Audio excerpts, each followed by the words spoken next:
সম্মানিত দর্শক শ্রোতা, আজকে আমরা আলোচনা করবো কিছু মানুষের খাওয়ার সময় নাক দিয়ে পানি পড়ে কেন। আপনি খেতে বসলে কি নাক দিয়ে পানি পড়ে? অনেকে ভাবে এটা সর্দি। আসলে সর্দি না, এটা হলো শরীরে একটা স্নায়ু প্রতিক্রিয়া, যার নাম গ্যাস্ট্রেটরি রাইনাইটিস।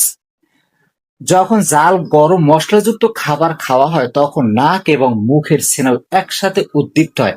নাকের ভিতরে গ্রন্থিতে তরল জমা হয়, তরল তৈরি করে, যার কারণে নাক দিয়ে পানি পড়ে।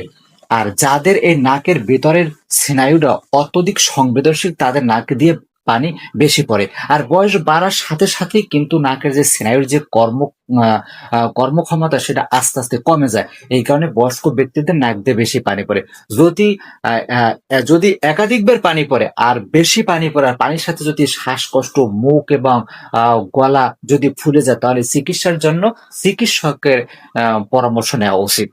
এই ছিল কিছু মানুষের খাওয়ার সময় নাক দিয়ে পানি পড়ার মূল তথ্য। ভিডিওটি ভালো লাগলে লাইক দিবেন, কমেন্ট করবেন। সকলকে ধন্যবাদ জানিয়ে শেষ করছে। আল্লাহ হাফেজ।